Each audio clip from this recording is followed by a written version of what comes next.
Do you want more success, more growth, more results? Then it's time for the Boundless Success Accelerator from the Modern Observer Group. This isn't your average coaching program. It's where top performers come to dominate. Weekly group sessions, on-demand coaching, a community that's got your back, and a power-packed library of tools to supercharge your business and career. No more excuses, no more waiting. Get in, level up, and start building the life you've been dreaming about. Visit us at modernobserver.com/boundlesssuccess to join today. Let's get you to the next level.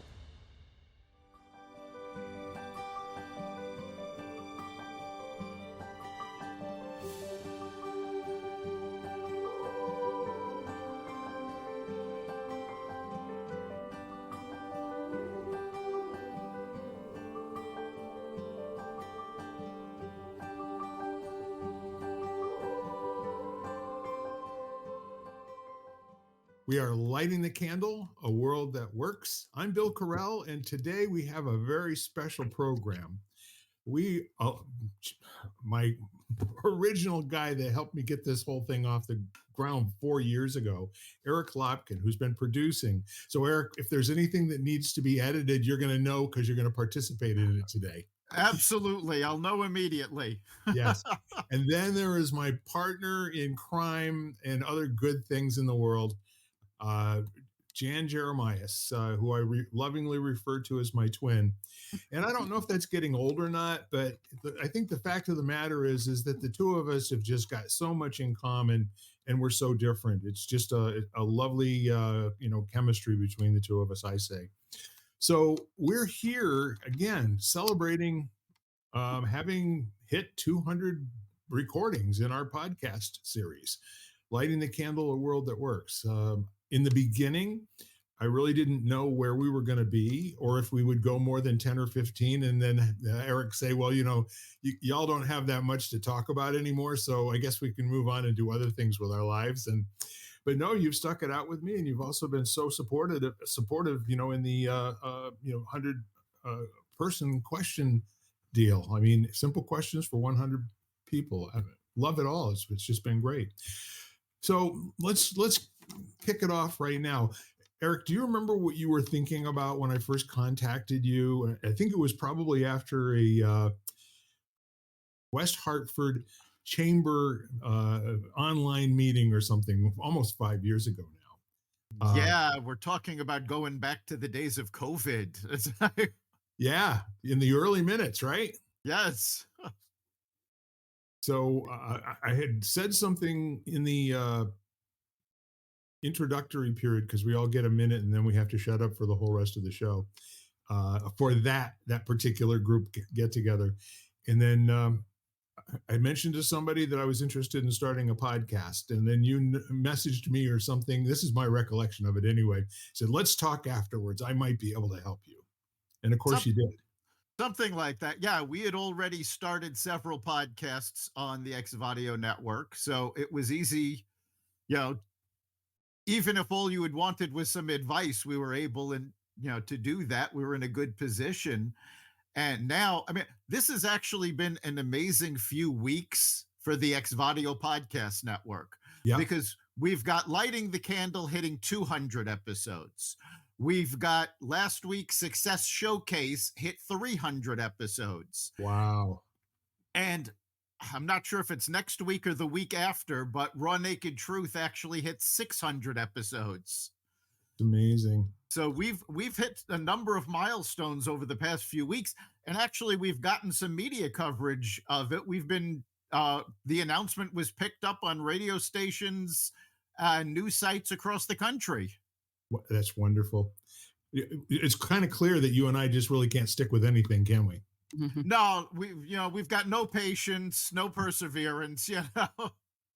I think, knowing you as well as I do, but then again, not knowing you all that well at all, I can say that the two of us are very committed human beings. And I'm spending a little bit of time on you because I want to bring it to the point where I give you credit for something else. The, the lady on my screen to my left, I don't know where you are on other people's screens, but on this particular moment, Jan's in the upper left, you're in the upper right. And I owe her and this fabulous relationship that I have with this wonderful woman to you as well. You recommended that we talk to each other, and I think you recommended her for to be somebody to interview on Simple Questions. I don't remember if it was simple questions or if it was, lighting the candle, but Jan and I met at a local chamber event, and we were Yep. regular attendees at that meeting, got to know each other. And I said, you know what? This is somebody that Bill needs to know. Yeah. Those were the days. Remember that? We just referred people for the sake of referrals because we're all just looking for great people in our lives. Yes.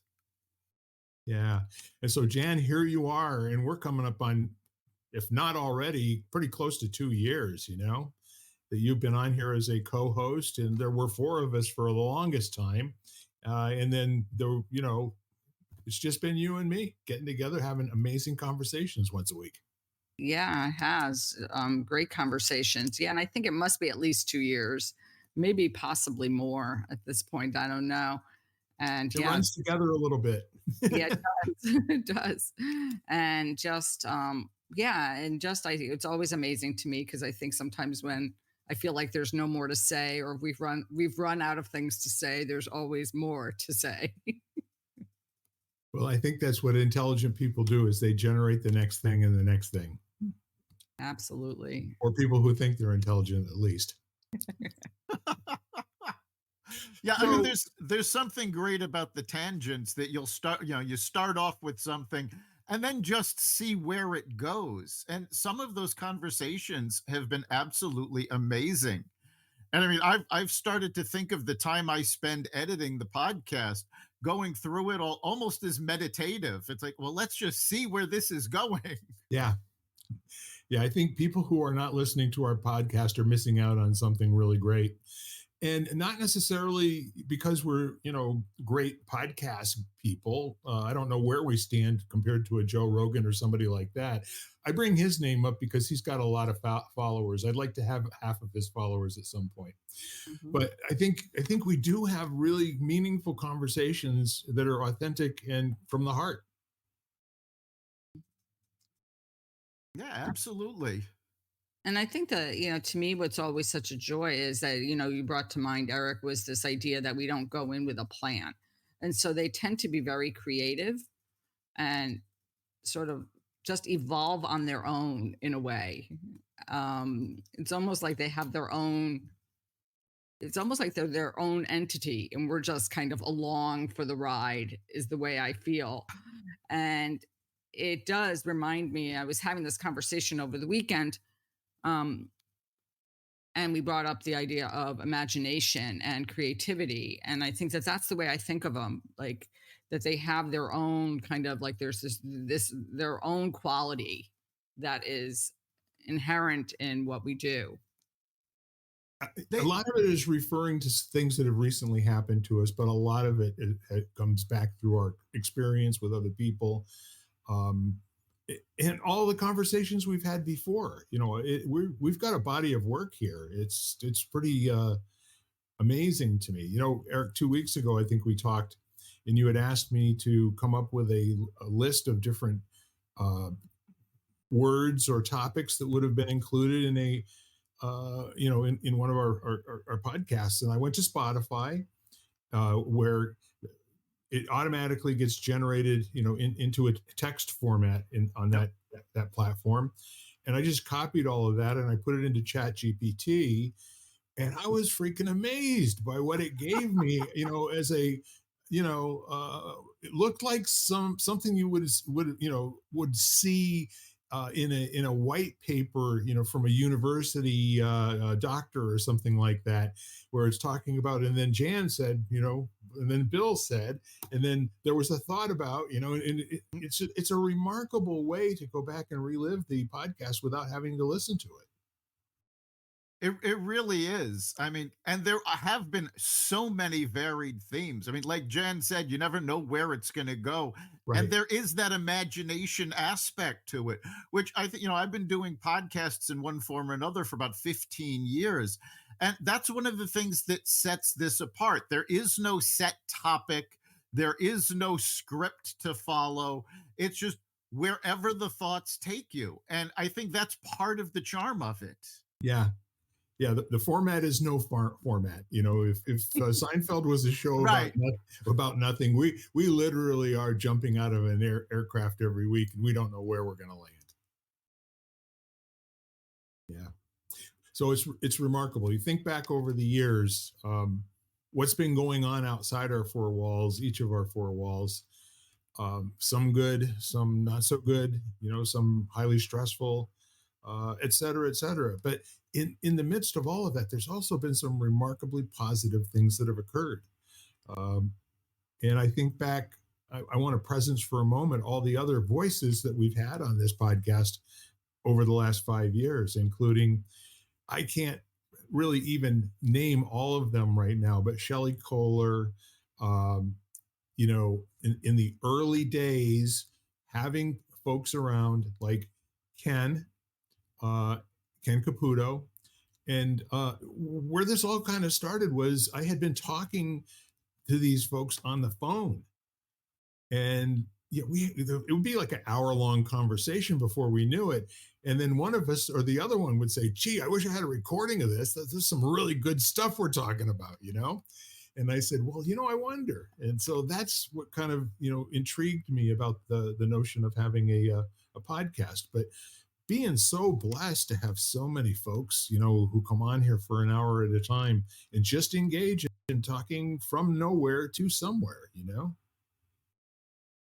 Yeah, even past the original folks that were on here over the last, I'd say 3, 4 months or so, there've been some fantastic Oh yeah, guests bringing different points of view, different perspectives, and it's really been fascinating. yeah. Mary Jane, Lachelle. I mean, the list just goes on, and it gives me a reason to really stay highly optimistic about where we're going in the midst of a whole lot of nonsense going on. And I don't care how dark it is, and that's one of the things that when we sign off is that everyone has value. Everyone is a very special human being. All the folks we haven't met. But sometimes I really do feel like my future listeners are drawing things out of me while I'm coming up with the next thing that happens, because it's not a thought that I've ever had before. In many instances, it's just not ever been there before. We get out on the skinny branches, and then the next thing we do is we either fall or we create a new branch. Yeah, it reminds me. First of all, I love what you said, Bill, because I think that during very dark times, I think the people that we've had on and the conversations we have give me hope Yes. and give me a real, yeah, a real feeling of possibility. And that's, I think, very important always, but especially I find these days when there is kind of like everybody feels like the world is kind of mixed up at the moment. And so I think that that's one really great thing. And then, you are the people you surround yourself with. And so that's what it also reminds me of. It's a great reminder to me of the people of the people we've gathered together in conversation. And and they are amazing people. Yeah, I, They I are. think that's really been at the core of why this is successful, is that no matter what the basic message that every episode has is that no matter what else is going on in your life, there's always a reason to hope. There's always an opportunity coming. There's always something to be positive about. And Yes. we seem to be lacking, that not just in general, but in media in particular, where so much is focused on what's bad and what's negative. We do need to keep reminding folks that, yes, there is positive out there. There is always hope. Yeah, the whole nature of empowerment is it's missing until it's spoken into existence. And you have to be in a conversation for empowerment or for joy in order for those things to actually take place. It's going to be accidental otherwise, and you're going to be robbing yourself of something that could be so frequent in your life. Um, and you're not even going to think of it if you're isolating and staying away from people, you know?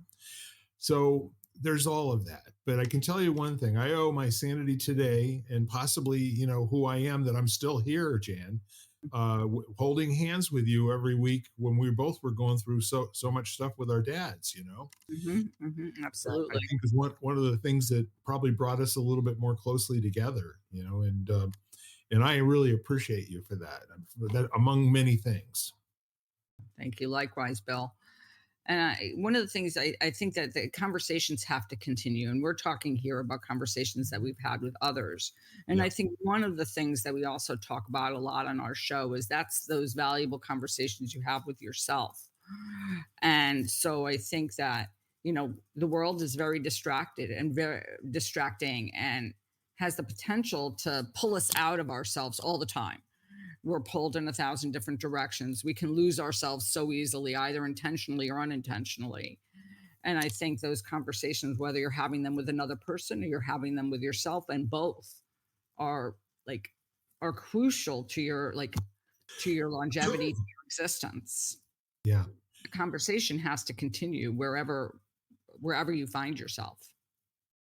What I love about that, Jan, is that there's there's kind of a distinction in self-talk and thinking and having thoughts. Like there are several different levels, but I think the a new direction gets generated in a conversation with someone else. Hmm. Understanding and trying to apply and trying to replicate the feeling of the thought that was there in that conversation, that I think is where the self-reflection and the self-talk, and the kind of sorting of all of those sentences that come into our head 80,000 times a day, that there's something here that's possible. And if it's a great conversation, then we have little time bombs that go off during the course of the week.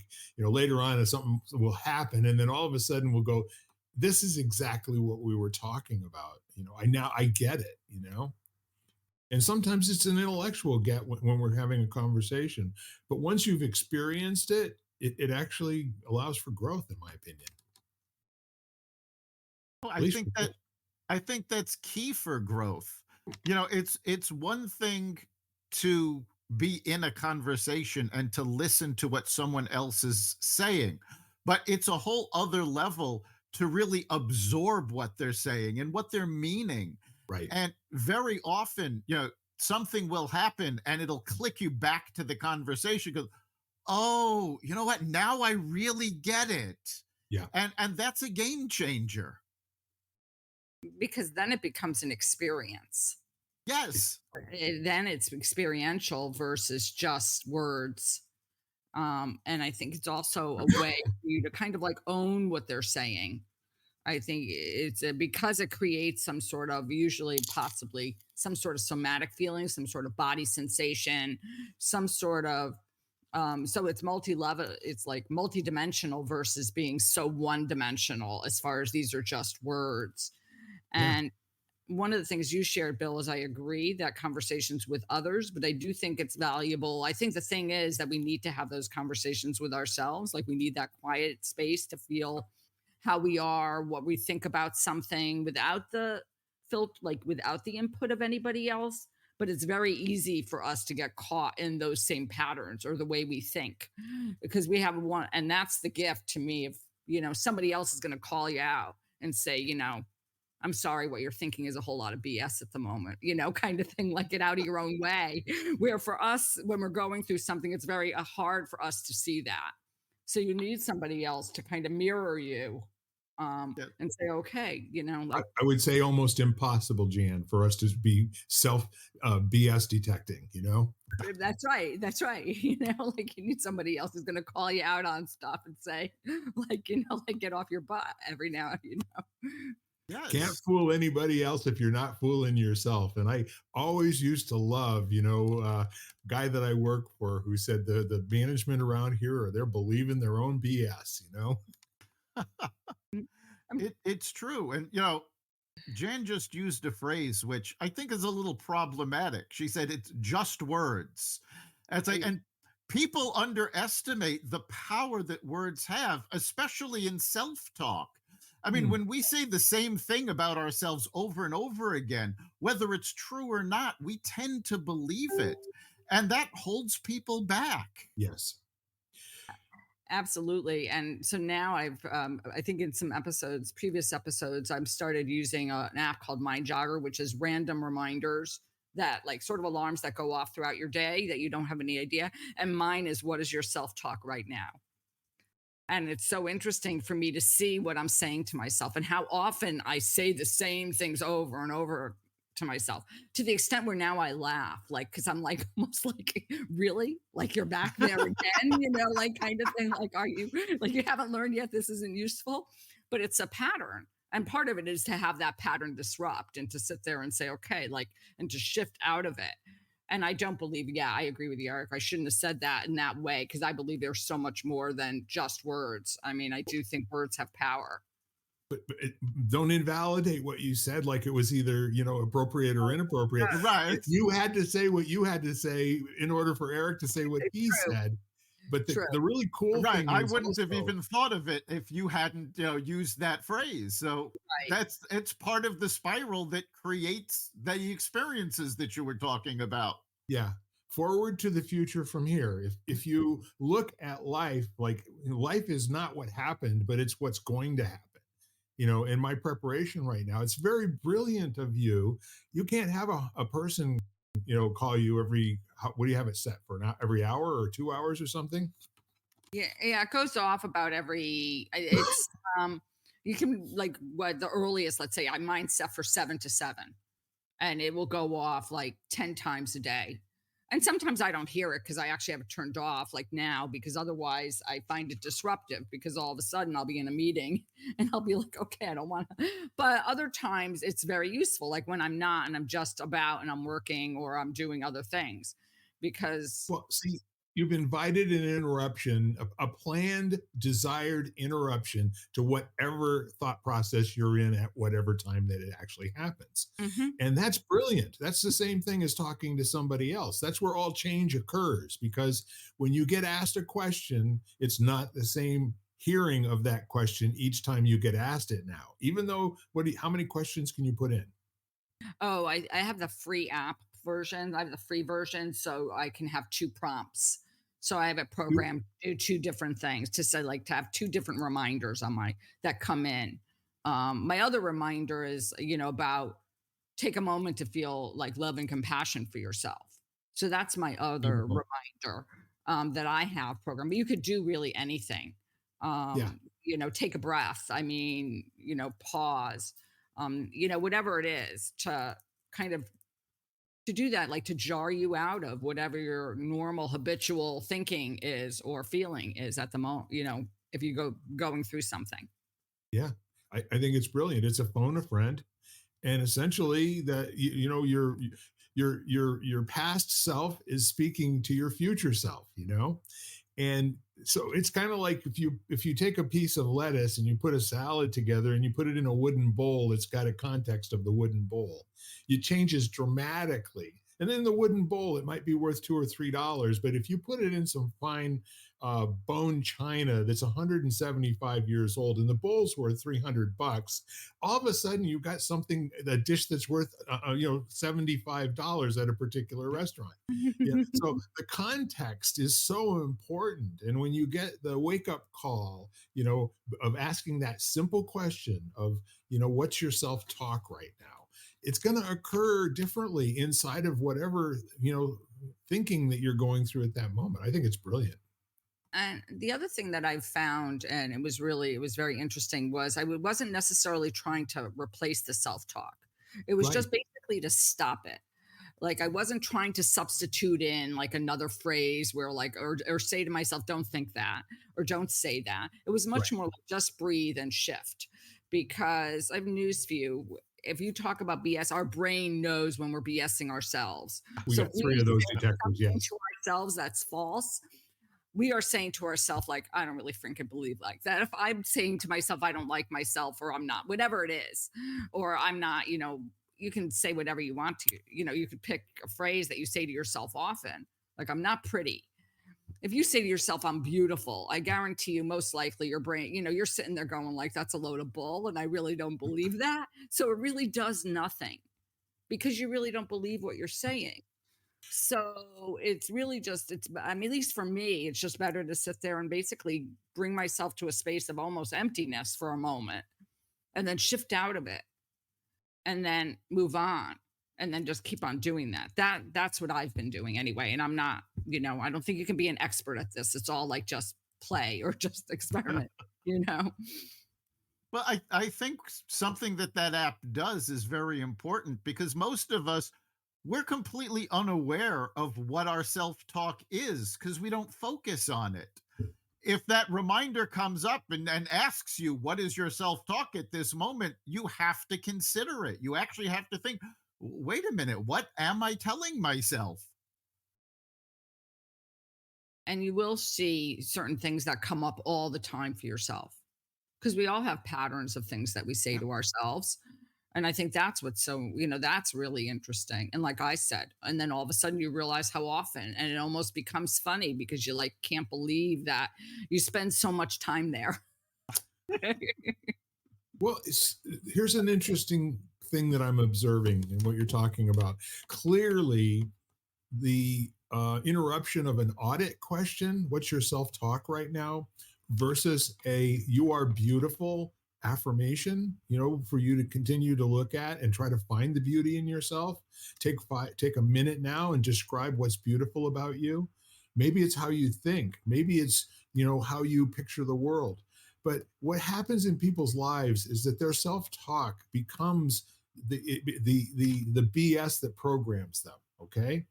Mhm. And what happens after a time is that you have narrowed your possibilities because it's just, a tinier and tinier and tinier space.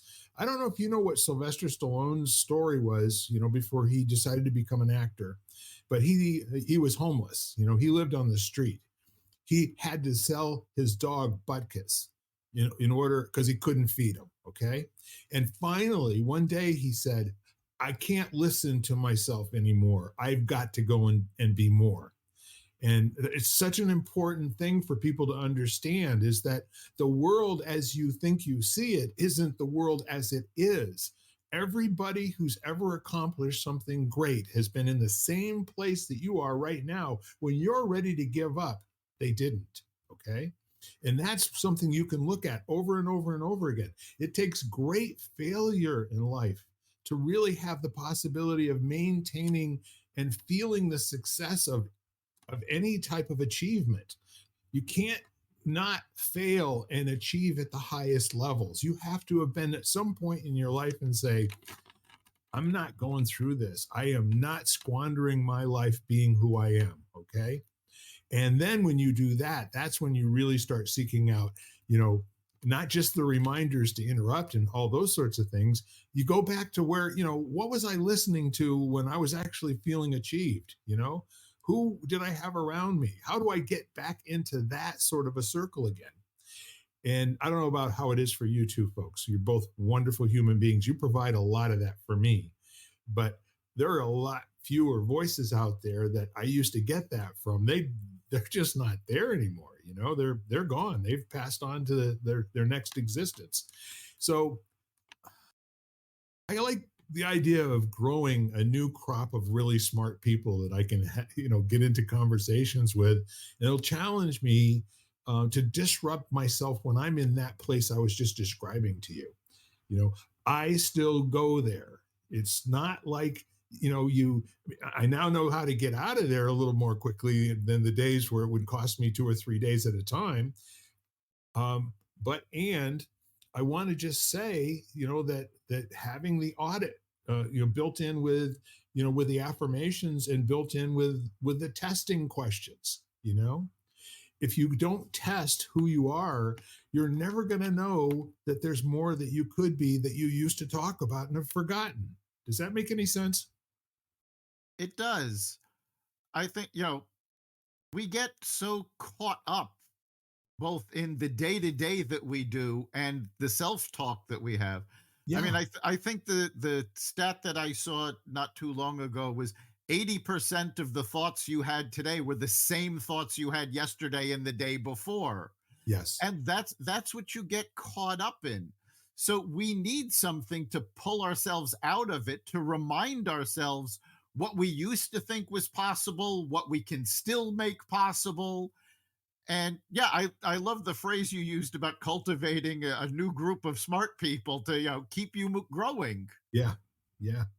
Well, along the lines of what you're saying, Stephen Covey is one of the smartest people I know in terms of communicating transformational, appropriate behaviors to other human beings on a grand scale. Okay. As far as I'm concerned, chicken soup for the soul was one thing, but someone who is able to communicate that there are certain habits that successful people have that other people don't have. And what are those habits? Well, see, that's all made up. It's not true. However, the communication of, doing first things first, begin with the end in mind, listen first to understand and then to be understood. These are like really, really powerful conversation starters that any two people can have. And when they're done with it, they'll understand a little bit more, and it's going to be more real for them, and it'll also give them new sentences in their 80,000 that they hear every single day to appropriately pop up. And if they don't pop up, you can go look them up and you can have more conversations with people about it. But habits, those habitual thoughts that we have every single day, keep us stuck. Oh, absolutely. I mean, when we, again, you do, yeah, if you keep doing the same thing over and over again, you're going to keep getting the same thing over and over again. Yeah. And people in general, I think, crave that new experience, but they need to be dragged out of their comfort zone in order to get it. Yeah. I think that the emotion of fear, I think, is what just came to me, because I think the fear of doing something different, you might be in a really bad space, but you know it. Like, you might Yes. be miserable, but you know it, and you're like, "Okay, this might be horrible, but I know this horror, and I know what this is like." Yeah. And this whole idea of doing something different and possibly feeling any different is like this feeling of like, "Nah, I'd rather stay in the same place because I know what it is, versus do Yep. something different and have the possibility of going somewhere else." And I think that's quite often, because I know I've been in that place and I meet people in that place, is like, you might know this is rotten, but you're like, this rotten becomes not even necessarily becomes comfortable, it just becomes familiar. Well, I'll tell you what, it is the old being comfortable with being uncomfortable. You're not uncomfortable with it anymore. You're numb. Okay, you're actually Yep. on a morphine drip that's going nowhere fast, and quite frankly, it's wrapped in a cocoon of resignation that it will never work out, and there's no way out of it. However, in an instant, one thought that you put there in an answer, you can finally just say what Stallone said: I'm not doing this anymore. I'm just not doing this anymore. I'm not going to squander my life being who I am right now. Now, he didn't say those words. I'm saying he said those words. So I'm making it up, but not the story of him having to sell his dog. That touched me. He got some money. I don't know if you know the story of Butkus, but he brought Butkus back in Rocky. Okay. Mhm. That was his real Yes. dog. And I'm going to leave it right there because I'm going to be bawling here in a minute. But I'm just telling you, being an undauntable champion for the possibility of human beings, for all human beings, wherever they might be, I cannot accept that people are willing to just sit in resignation when there's a feast just beyond your next decision. I don't know that they're willing to sit there. I think it's a matter of people need to get to the point where the optimism that things can be better outweighs the fear that they can be worse. Or the fear that they can be better and you won't know what to do with it. Yes, that too. But being afraid is a natural human condition, fight or flight. I mean, Yep. that according to Freud, and again, his stuff, his BS is all made up as well. It's not true, and it's not true that it's not true. Okay, but the point of it is, it's modeling in English words what people can start to use to understand other people, until they start techniquing them with it. You know what I mean? It's not powerful to be techniquing somebody else. It's only powerful to have them be aware of the technique so they can self-examine and do that audit. That, I love your question. What's your self-talk right now? What would be another 3 or 4 questions that we could ask ourselves that would be like status quo interrupting and give you an opportunity to have choices after you've given it a few minutes of thought. Yeah, I think we need to ask ourselves on a regular basis, why are we doing what we did? Yeah. Because realistically, so much of what we do is just habit. It's why are we doing this? Because this is what we've always done. Right. Well, how's that working out for you? You Right. need to take a look at, are we getting the results we really want from that? Or should we be trying something else to get better at it? Yeah, and another interesting aspect of that is that there's a behavior um, of complaining about things over and over and over again and doing nothing about changing it. That state that it leaves you in is justified being right, and your self talk is 100% aligned with that narrative.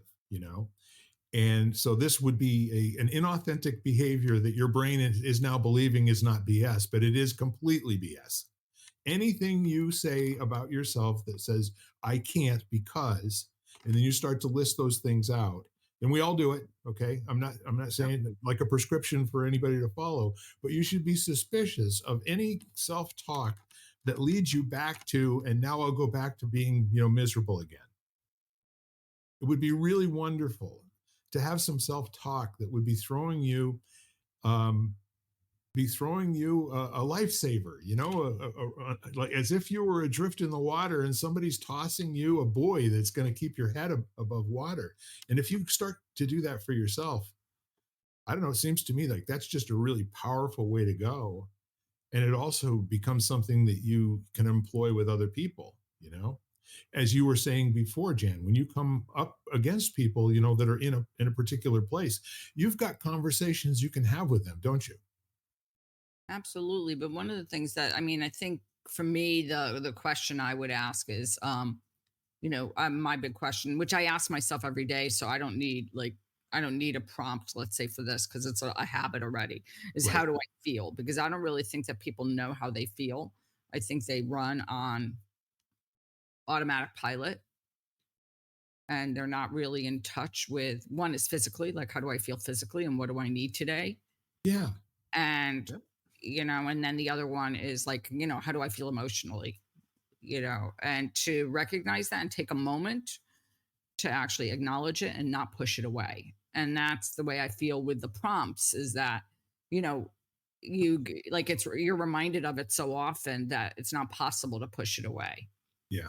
And so it's a thing that, if you're listening, you're listening Yeah. and you're like, okay, so um I do think having, valuable conversations with people or people around, and there might be points where you sit there and you're like, okay, well, I really don't want to talk to anybody at the moment, but that doesn't mean forever.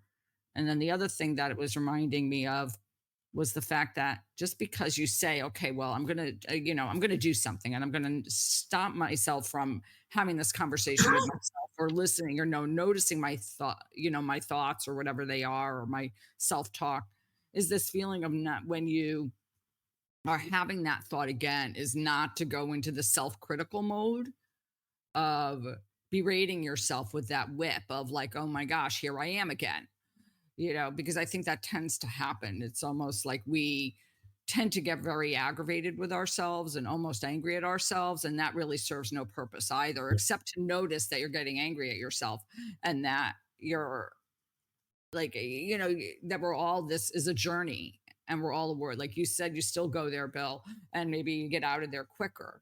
But the fact that there are going to be points in time where you do, like, so everybody does. So you want to hear something? What? When it's really working, the sentence start and I go, nah. It's like, no, you're not wasting my time with the whole sentence. Get out of here, just go away. And that's usually when I pick up my whatever electronic device I have, and I either go and post something on Facebook, or I message somebody. And I'm at the point now, I've done it with enough people. It's remarkable to me, the folks that I won't see for 2 or 3 months. And then all of a sudden, like my buddy Dan Blanchard, who we've been kind of tracking each other for going on 20 years now in our careers. He just made me smile this morning. Hey, Bill, how you doing today? A nice little message from him. So I think the neat part of what we're talking about here is we started this whole podcast today in a retrospective mode, and we sort of drifted into our empowerment conversation, which is what I think people do. Committed human beings really want to give a gift to other people. And I don't know about you, I've said this so many times during this podcast. I know we're having a good podcast if I'm moved to tears or if I get goosebumps, and I've already had that happen 2 or 3 times today, and it's kind of like, we create this thing in the in-between here where there's just like a safe place to be in love with each other and with ourselves for a moment, right? Get a little bit of a time out here. And that's what this is this the in-between that we're creating in our conversations. And it isn't necessarily something that's going to be terribly useful to people unless they use it as kind of like, this is a thread that goes somewhere. I wonder if I just work with this for a little while, where I might end up.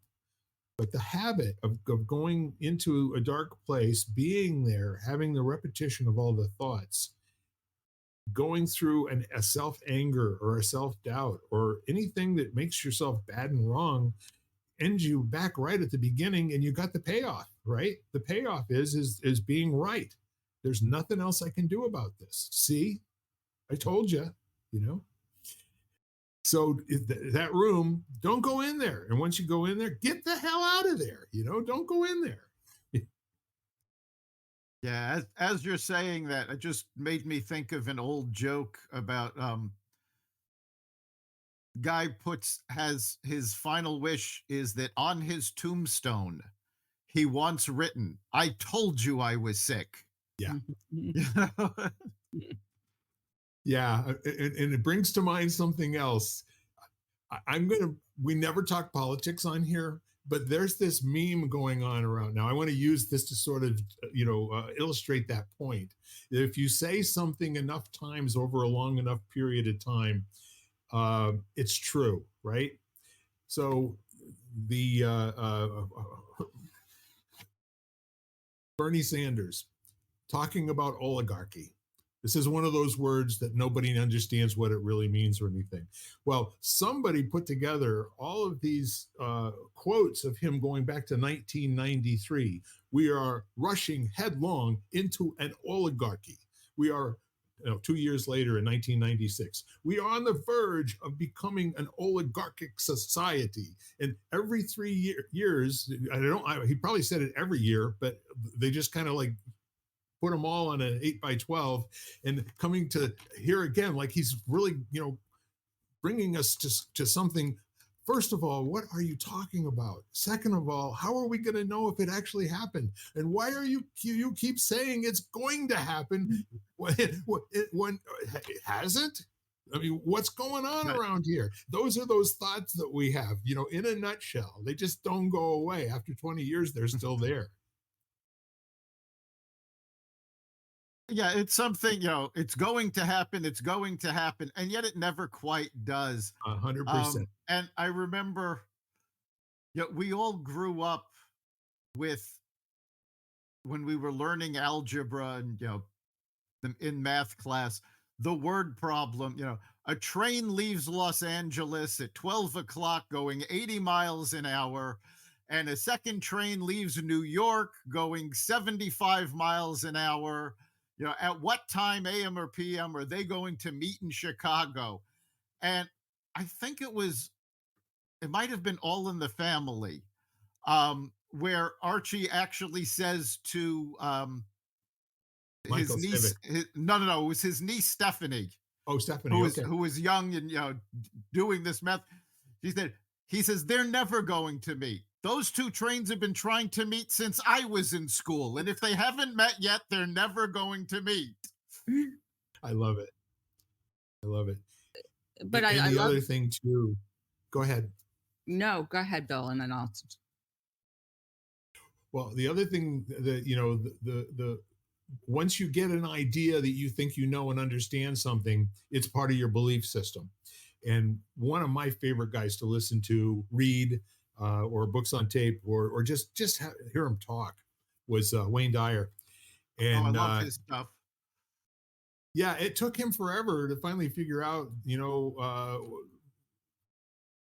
what scurvy elephant meant, and all through his grammar school years, he said, I'm evidently a scurvy elephant. And so later on in life, I mean, first grade, his teacher called him a scurvy elephant. He went home and told his mom about it, and had brought him a note.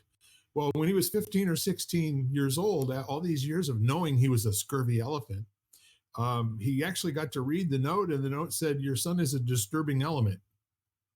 You know, so not to be too guttural, but most of the shit we believe that's not good about ourselves, we ain't even got it right. Okay, we're not even upset about the right thing.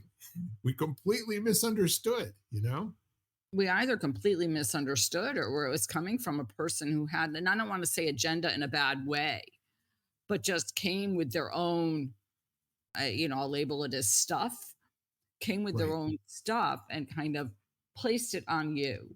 So, if your parents were fearful of something, well, what's the likelihood that you're going to be fearful of that same thing? Quite high, because it might not have ever happened to you, but you've heard Yes. about it and they've created a story around it. And then all of a sudden that story becomes your story indirectly. So I think that so much of what we're told by a lot of what we're told by the outside world is not true, or we have different circumstances that happen that kind of filter our perspective, and we kind of form habits around those things. I was having a conversation with someone a few weeks ago, and she was talking about the fact that she never raises her hand first. Like, that just doesn't happen. And, she's in a lecture, but it's kind of, and she said that's because when she was little, when she was in school, she raised her hand first and she got the wrong answer, and everybody laughed, as like first graders or second graders would. And from now on, that kind of filtered her, like, kind of like, you know, that idea about herself was revealed by that one situation. We all have things that happen to us like that. Yeah. Generational legacy trauma. Trauma. And Well, see, a lot of that is also, how the response is. Like you said, she got the wrong answer and people laughed at her, so she never wanted to take that risk again. Now, Mhm. right. my youngest son had a similar thing. He was out with his uncle, and there was some contest, and it was a trivia contest. Now, my son was really little at the time, and the question was, who was Madison Square Garden named after? And he jumped up. He wanted to answer this question, and he said Oscar Madison. And the people running The people running the contest thought that was so cute, they gave him a mug for it, you know? That's So fun. he was never shy after that about just yelling out an answer, whether it was wrong or not. Yeah, and his best friend Felix helped him build it, right? Right. Right. That's fun. So, here we are, 200 episodes, more or less. This one we're celebrating. And I just wanted to share with you, we went through a couple of conversations. I spoke with both of you, like, how do we want to memorialize our 200th episode? And I was thinking that maybe we would do like a panel of, if we had 15 different speakers or 20 different speakers, I send an invite, those that could make it would show up. And Jan said her thought was that maybe just you and she and I would do this thing and have a conversation. And then maybe invite more people to come and do it over the next month or two, those that can. And, Eric was of the mind that I was, that it would be really cool to, like more is more, kind of a deal. Uh, but, I listen to my friend Jan whenever I can. And it has absolutely nothing to do with making her happy. It has everything to do with owning the wisdom in what she has to say. And Oh, that's one of the, she's a very smart person. yes, sir. And Thank that's you. why I keep her around, and that's why I'm such a pain in her rear end that I've got to see her every week, So Right. I am wide open to what we do going forward, but I am really committed to having conversations. One of these days, I'm hoping, and I said something about having a lot of people listening to it, not for me, but for the world. If we didn't have any attribution as to who was speaking, and everybody got a chance to listen to what's been said over these 200 episodes, I have a feeling it would make some people's lives a little bit better. What do you think? Absolutely. I mean, I love the fact, I mean, yes, I was geared toward, I just felt like, I don't know, there's something treasured about each person. And I thought that that might be more obvious or just apparent if it was smaller group, as each person gets to bring value. But that's not said, to Eric's original point and to yours, like the conversation evolves based on the individuals that reside in that conversation that are present. Yeah. Trust me, whatever we did was going to be great. Okay. Right, exactly. There's no way to get it wrong. And I think that's the lesson for life as well. You make your plans and you get, derailed by the first thing that's not lining up with those plans. And now you've got to invalidate the planning, No, enjoy the moment. Keep going. Keep kicking. Keep scrapping.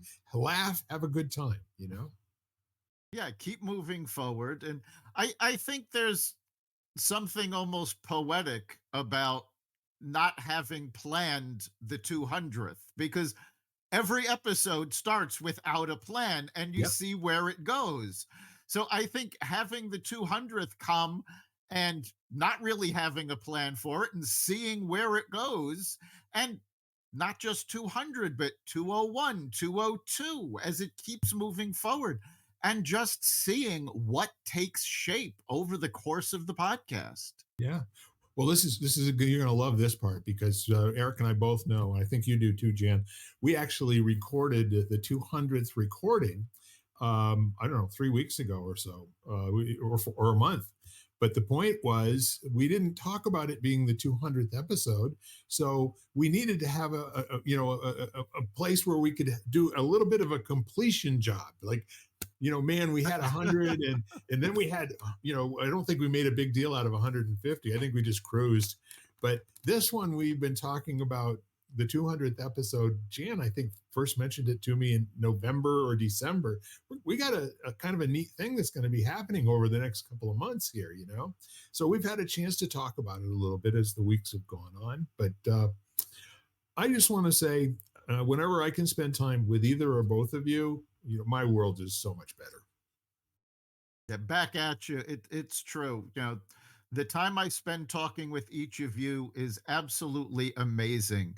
The perspectives, the intelligence, it really is uplifting. Yep. Yeah. Agreed. Agreed. Well, I think I look at around at us, and I'm sure that the people in in their own lives, in their own wherever they are, our listeners, there are people who are the thinkers, are the people who's like, the problem solvers, the people with imagination and creativity. And to me, those are the people that I want to surround myself with. Like, I'm not looking to surround myself with, a cookie cutter person, uh, who just goes with whatever they're told. Yeah. Yeah. The other part of it too is I think for many years, I've been a question driven person as opposed to an answer driven person. I have to start off, humbly saying, I don't know my backside from a hole in the ground about this. And living, for the most part, seems mysterious every single day as a result of kind of looking at life that way. It's like, what's the next good question I can come up with here that will just allow me to squeeze that much little bit more of juice out of today, and to be able to say at any time in my life, this is the best day ever, Hmm. Yeah, I and mean, that really is important. You do have to do that. I mean, that's on our sister podcast, The Success Showcase. I end every episode with make this your best week ever and make next week even better. yes, yep. Great words. So how are we doing for time here? I thought you were keeping track. Oh no, I know where we are. All right. Is it time for us to start asking wrap up questions, Jan? No, actually, was supposed to have a meeting at 2 with Mary Jane, and Yeah. this one, One of my other Darlene. favorite people on the planet. Yeah, Yes. and my friend Darlene, who were doing a project together, but Mary Jane had it canceled. So I have a little bit of leg room. So if we decide wiggle room. So if we decide we want to go a little longer, I can, or we can end. So either way Well, is fine. life is going to be coming up for me shortly. I have to drive my wife around with our convertible top down in the 55 degree weather and take her down to Groton so she can get her hair cut. But I want to say in the meantime, first of all, just in terms of other thoughts that you have, or maybe something that you wanted to express that you recall now that didn't get a chance to come out in the last hour. Mhm. I don't know that there's anything that I wanted to express, given that, the whole point of this was to see where conversation went. So there was nothing planned. I think we do need to take a moment because most people don't do this in their lives and appreciate what it is we've just accomplished with 200 episodes. Mhm. I mean, I belong to a number of Facebook groups of podcasters, and periodically they'll keep asking the question, well, who here has had a podcast get over 50 episodes? And there's rarely more than a handful of responses. And Right. we've just hit 200. I mean, that it says something about our commitment to doing this, our perseverance, and the fact that the reason we're doing it, it's obviously not monetary. We want to make a dent in the universe and Yeah. get people to change a little bit for the better. Yeah. Absolutely. And I In love their what lives, according to what they want to be changed to. Right. Yes. and I love what you shared, Eric, for that idea of savoring the moment. Yep. And I think in a fast-paced world where we're kind of always looking to the next thing, and I'm so guilty of this at times where I sit there and I'm like, okay, what's next? Oh, You we know, all are.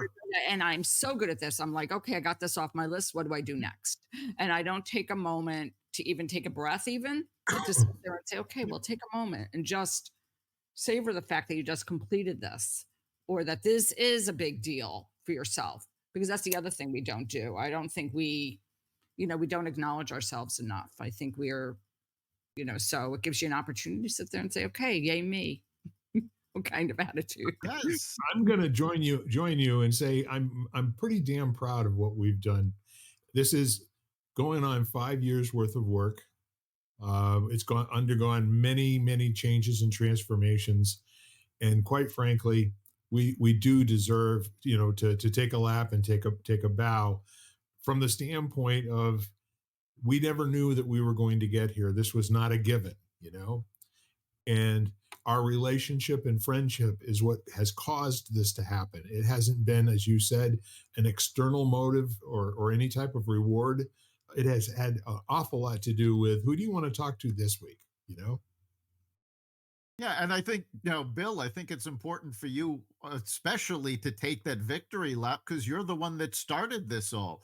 I mean, when we first talked about making it a podcast, you were already doing this on Facebook. Yeah, that's right.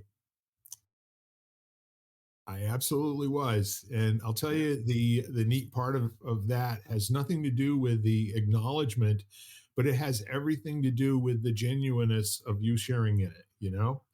And both of you that and I know that we did something here, that it wouldn't be easy for us to duplicate again. It would really take that level of commitment and ongoing whatever it was. I mean, we got sick, we lost people in our family, we had lives for 5 years, and we still managed to do something that I think is a little bit extraordinary.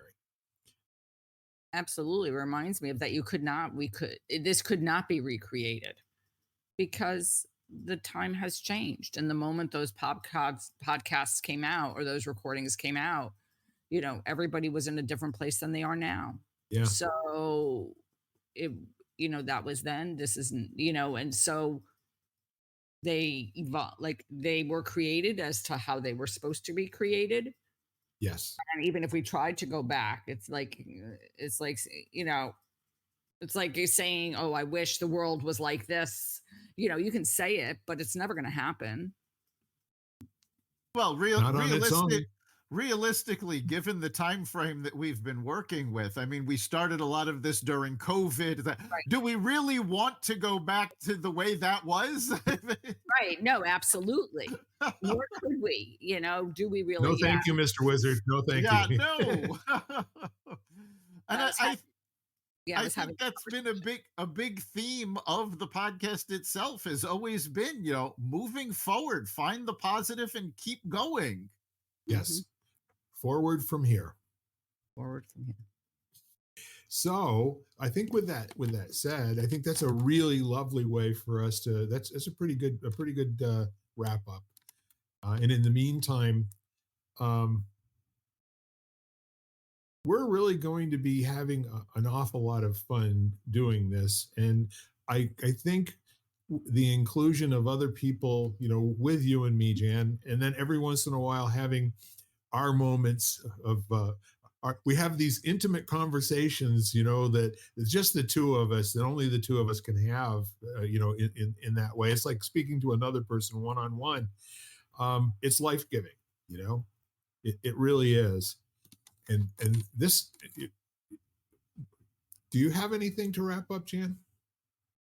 I guess the one thing I would say is we had this such a beautiful conversation here, and we created something. Is go out in the world, whoever you are, and create a conversation with someone else. Just like create something, like see where it goes. See if you can go in with an open mind and leave somehow different, which you will if you can be aware of it. Yes, Go out absolutely. and talk to somebody. Beautiful. I love Eric, that. would you like to do the ask that we do at the end of our Lighting the Candle podcast every week? Oh, I'm not going to do it justice. I'm going to, paraphrase a little bit and just say, you know what? Go out, appreciate what you're doing, and let others know you appreciate them. Everybody needs to hear that from time to time, whether you text someone, call someone, or send them an actual letter. But let people know you're thinking about them and that you appreciate them. Well done. We Absolutely. are We are lighting the candle, a world that works. I'm Bill Correll, and I'm here with Eric Lopkin and Jan Jeremias. These are two world leaders in my book. God bless all of you. I love you very much and look forward to speaking again soon. Bye for now. Bye. Bye. You've been listening to Lighting the Candle, a world that works, part of the Xvadio podcast network. You can catch every episode of Lighting the Candle, as well as the rest of the network, at xvadio.com, the Apple Podcasts app, YouTube, Spotify, iHeartRadio, Audible, Amazon Music, and wherever you find podcasts.